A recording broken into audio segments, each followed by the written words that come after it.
Jeff Bezos didn't kill Toys R Us. You did. Toys R Us dominated the toy retail space for about 4 decades, during which it was actually dying from mostly self-inflicted wounds. For anyone who grew up in the 80s and 90s, wanting to stay as a Toys R Us kid was a thing. But here's the twist. You and everyone around you grew up, and Toys R Us didn't. No disrespect, but the toy giant's fall from grace was so majestic that it became a case study for any retailer that doesn't want to fail. So, I'm going to be talking about the 3 main reasons why Toys R Us' death was years in the making and why any retailer, regardless of size or category, needs to study it. I'll also tell you why you and I are, in a way, responsible for the giant ticking the bucket. But the biggest problem Toys R Us faced was there long before you and I were born, which brings us to reason number 1, the debt. Toys R Us was drowning in debt 12 years before it actually filed for bankruptcy. We're talking about $1.86 billion of debt. Nothing too dramatic, right? At its peak, the giant had over 1,500 stores worldwide and a respectable 20% market share. But behind these impressive numbers, the company was facing declining sales and profits. Why, though? Well, let's be honest, no one needs a marketing degree to guess that 1/5 of any given market should be significant enough to stay afloat. By the early 90s, Toys R Us was the undisputed leader in its category. Its rivals like Child World and Lionel had become its victims, filing for bankruptcy one after the other. In the second half of the decade, however, the retail landscape started to change dramatically. Bargain retailers like Walmart were rapidly biting chunks out of Toys R Us' sales, and the way the company tried to compensate only deepened its troubles. The Federal Trade Commission found Toys R Us guilty of unfairly using its market clout to prevent toy makers from selling popular products to warehouse-style discount chains. Even the most powerful manufacturers of the time, Hasbro and Mattel, accepted Toys R Us as low-key bullying since it was such a powerhouse in the market. Over the years, Toys R Us kept losing to warehouse-style discount chains, and its debt grew bigger.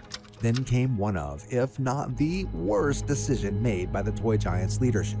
In 2004, Toys R Us put itself up for sale, and the following year it was acquired for $6.6 billion by a group of private equity firms.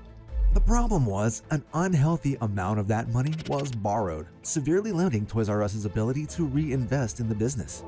No store renovations, no tech upgrades, no marketing campaigns. The second reason for Toys R Us' failure, which occurred between its dominance and this severe debt practically hog-tying it, was equally fundamental to its downfall. Number 2. The deal. Jeff Bezos once said, "If you don't understand the details of your business, you're going to fail." Now, you might be thinking, no shit, Sherlock. But somehow, the leaders of Toys R Us didn't grasp what came naturally to the founder of Amazon. Under heavy pressure from rapidly growing online retailers, Toys R Us opted for the easy route and signed a deal to address its e-commerce shortcomings. This was motivated by the massive debt we discussed earlier and a disastrous attempt called ToysRUs.com. The deal had Toys R Us paying $50 million plus a percentage of their sales every year for 10 years to Amazon, in exchange for becoming the exclusive seller of toys and baby products on the platform.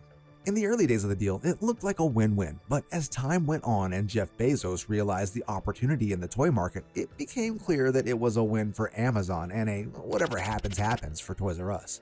Amazon, in what some would call a major dick move, started allowing other retailers to sell toys and baby products on the platform. This clear violation of their agreement led Toys R Us to initiate a legal battle. In 2004, Toys R Us won the case, and Amazon was ordered to pay $51 million. The toy giant of the old days was also allowed to terminate the agreement. They may have won the battle, but the war was theirs to lose. And believe it or not, Amazon or any other online retailer played a less significant role in their downfall. Because the real and the inevitable issue was reason number 3. You and me. Oh, and Brandon. When we come back, take a look at this. What are these kids so worked up about? Scratch that box. We're gonna ask them. Number 3. The change. One day we may all forget about Brandon Kuzma and how he legit went crazy for Nintendo 64 on Christmas morning, December 25th, 1998. But I'm gonna go out on a limb and say this moment will forever haunt the top executives of Toys R Us. It may have taken Brandon and his sister Rachel 8 years to go viral, but the impact of their craze for this new toy was felt immediately by Toys R Us, and as you imagine, it wasn't pretty.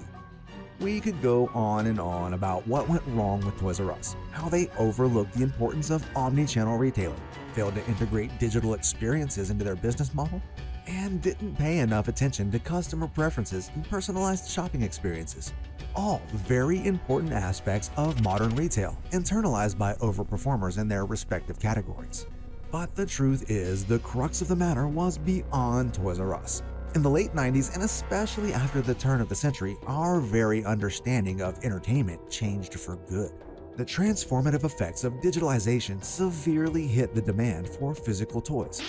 Kids who were once thrilled with stuffies and action figures during the holiday season were now asking for video games, and Toys R Us could do nothing about it.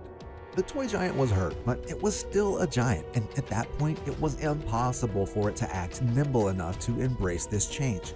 So, after 70 years of existence, Toys R Us filed for bankruptcy in 2018 and closed down its stores 3 years later. But wait, I have some good news for those of you who mourn the loss of an old friend back then. As we speak, Toys R Us's parent company, WHP Global, is pushing hard for a brick-and-mortar return. The company is expected to have 24 stores around the US by the end of 2024, along with a few pop-up stores that will surprise passengers at select airports and cruise ships. Will it be enough to sway the kids who are dying to get their hands on a new DLC or some in-game currency? We'll have to wait and see. That about does it for this one, but Biz Blunders is full of stories similar to this one, so if you're in the mood for some more blunder, check out this video.